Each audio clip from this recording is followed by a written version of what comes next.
Good afternoon दोस्तों। जैसा कि बहुत ही इंटरेस्टिंग क्वेश्चन स्ट्रेट लाइन और एक सर्किल का कंसेप्ट मिला के पूछा गया है। Straight line y equal to 2x touches the circle with center 0 comma alpha with alpha greater than 0। तो y कोऑर्डिनेट पे एक सर्कल माना गया है ऊपर 0 जो कि एंड रेडियस r माना गया है and the point of the circle such that the line segment A B and the diameter of the circle जो कि straight line y equal to 2x से पास कर रहा है ओरिजिन से, क्योंकि c 0 है यहाँ पे। और उसके बाद ये कर रहा है, ये एक रिलेशन दिया गया alpha plus r equal to 5 plus root 5, ये दिया गया रिलेशन। और इसके बाद ये हमारा अल्फ़ा का वैल्यू, आर का वैल्यू, a1 का वैल्यू और b1 का वैल्यू। तो हमें इस जो ऑप्शन दिया हुआ है, विभिन्न ऑप्शन दिया हुआ है, तो इस ऑप्शन में से मैच करना है। तो हम प्रोसीड करते हैं सॉल्यूशन की तरफ और देखिए किस तरह हम सॉल्व करते हैं जेईई एडवांस का प्रॉब्लम। तो दोस्तों हम सॉल्यूशन लिख रहे हैं। तो हमारा जो है यह सबसे पहले एक सर्किल दिया हुआ था जो कि ओरिजिन यहाँ पे लाई कर रहा था y कोऑर्डिनेट पे 0 कॉमा अल्फ़ा। तो ये एक ऐसा सर्किल पहला डायग्राम ड्रॉ करेंगे, ये हो गया। और कह रहा था y इक्वल टू 2x, जो स्ट्रेट लाइन पास कर रहा है y इक्वल टू 2x पे पास कर रहा था। तो ये क्वेश्चन में दिया हुआ y इक्वल टू 2x, तो ये ऐसे हो सकता है 2x minus Y equal to 0, इसे लिख सकते हैं मैथमेटिक्स के टर्म में। और ये हो गया हमारा सर्किल। फिगर तो अच्छा नहीं बना है लेकिन आप लोग बना सकते हैं फिगर। ये डायमीटर हो गया, ये सेंटर हो गया 0 कॉमा। तो दोस्तों यहाँ पे दिया हुआ था y इक्वल टू 2x जो कि स्ट्रेट लाइन ओरिजिन से पास कर रहा है, c 0 है इसीलिए। और उसके बाद हमें निकालना है वैल्यू अल्फ़ा का, a1 का, b1 का वैल्यू निकालना है। तो हम यहाँ पे लिख सकते हैं परपेंडिकुलर इक्वल टू रेडियस। तो ये कंडीशन होता है परपेंडिकुलर सर्किल के लिए, तो ये बहुत इंपॉर्टेंट कंडीशन है। तो परपेंडिकुलर इक्वल टू रेडियस, तो यहाँ से जो परपेंडिकुलर यहाँ से करेंगे स्ट्रेट लाइन के लिए वो रेडियस के बराबर होगा। तो ये हम यूज किए हैं। तो यहाँ पे परपेंडिकुलर निकालने के लिए हम इसको ये पुट कर देते हैं, 2x माइनस वाई की जगह ये पुट कर देते हैं। तो यहाँ पे जैसे हो गया तो 2 इंटू 0 अल्फ़ा की जगह -1, तो ये हो गया हमारा। तो मोड में लेते हैं तो ये 2 माइनस 0 माइनस अल्फ़ा। और यहाँ पे क्या हो गया y इक्वल टू 2, यहाँ पे 0 कॉमा वाई। तो दोस्तों हम कंडीशन मान चुके हैं परपेंडिकुलर इक्वल टू रेडियस, तो हम इसमें पुट करते हैं। तो 2 इंटू 0 मोड में लिया गया है, तो 2 इंटू 0 और उसके बाद माइनस अल्फ़ा। और यहाँ पे पुट करेंगे क्या, तो रूट अंडर हो जाएगा। रूट अंडर यहाँ पे पुट किया जाता है, तो रूट अंडर 4 स्क्वायर प्लस 1 तो हो जाएगा, वो एक रेडियस के बराबर हो जाएगा। तो यहाँ पे रेडियस मान लेते हैं। तो यहाँ पे क्या हो गया हमारा, तो alpha equal to root 5 R हो गया। ये हम पहला इक्वेशन था। और दूसरा इक्वेशन हम क्या लिखे हैं कि यहाँ पे alpha plus R equal to 5 root 5, यहाँ पे alpha R equal to 5 root 5 दिया हुआ था हमारे क्वेश्चन में। तो क्वेश्चन हम देखते हैं, तो यही दिया हुआ है क्वेश्चन में 5 रूट 5। तो आर के अल्फ़ा की जगह यह पुट कर देंगे तो आर का वैल्यू निकल जाएगा एक टर्म में। तो दो इक्वेशन हो गया हमारा। तो फर्स्ट एंड सेकंड को सॉल्व करेंगे तो अल्फ़ा और आर निकल ही जाएगा। दो इक्वेशन दो वेरिएबल, तो अल्फ़ा बराबर root 5 R plus R equal to 5 plus root 5, ये हो गया हमारा। आर कॉमन हो गया और यहाँ पे 5 को कॉमन ले तो 1 प्लस यहाँ पर रूट 5 प्लस 1 हो गया। और यहाँ पे क्या हो जाएगा रूट 5 प्लस 1, ये मैथमेटिक्स है। तो आर इक्वल टू 5 आ गया हमारा, आर निकल गया 5 हो गया हमारा।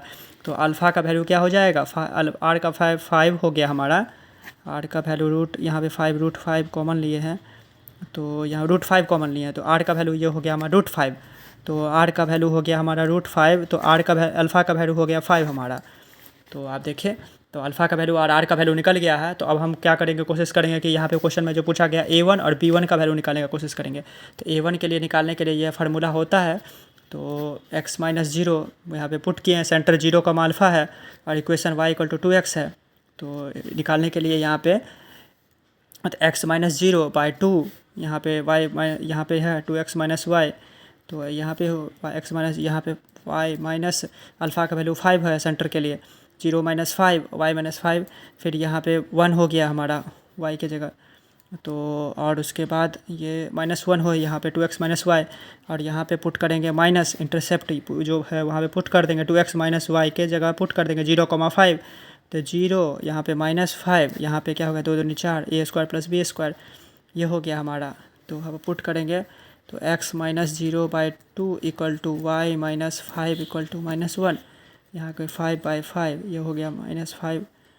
तो ये हो गया -5, तो यहाँ पे माइनस माइनस प्लस, यहाँ पे प्लस डे, तो यहाँ पे 1 आ गया 1।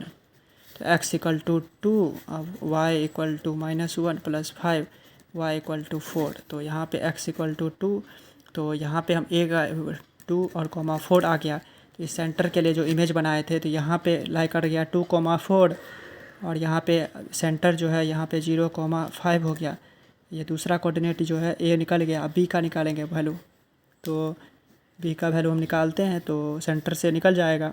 तो center equal to 0 equal to x1, mid ordinate का फार्मूला निकालेंगे यहाँ पे। सेंटर का x1 प्लस x2/2, तो x1 यहाँ पे मान लेते x1 और यहाँ पे y1 मान लेते x2/2 दिया हुआ है। तो x1 प्लस 2/2, तो x1 बराबर क्या हो जाएगा -2 हो जाएगा। फिर यहाँ पे 5 इक्वल टू क्या हो जाएगा y1, तो y1 तो हमें पता नहीं है, y2 दिया हुआ है 4/2, तो y1 इक्वल टू 6। तो x1 और y1 निकल गया है, -2,6 ये निकल गया हमारा।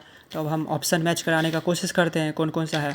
तो ऑप्शन में देखते हैं पहला अल्फ़ा का वैल्यू क्या था हमारा, अल्फ़ा का वैल्यू अल्फ़ा इक्वल टू 5 था हमारा। तो अल्फ़ा इक्वल टू 5, तो अल्फ़ा इक्वल टू 5 ये हो गया। r equal to √5, r equal to √5 हो गया। a1 b1, तो a1 हमारा दिया हुआ था, a1 का क्या वैल्यू 2,4 हो गया, और ये 2,4 हो गया। और b1 का वैल्यू क्या था हमारा -2,6 हो गया। इस तरह हो गया। तो अब हम देखते हैं, तो p का वैल्यू 4 ये तो दिख रहा है, q का वैल्यू 2 ये भी दिख रहा है हमारा, p q या ये दिया है p q r s है। तो r का वैल्यू 5 है, r का वैल्यू 5 है बिल्कुल सही। s का वैल्यू 3 है। तो ये ऑप्शन तो मैच हो रहा है। तो इस तरह हम ऑप्शन को टिक मार देंगे, सी ऑप्शन हमारा करेक्ट है। इस तरह आप सॉल्व कर सकते हैं जेईई एडवांस प्रॉब्लम को। Thank you for watching this video. Thank you. जय हिंद, जय भारत।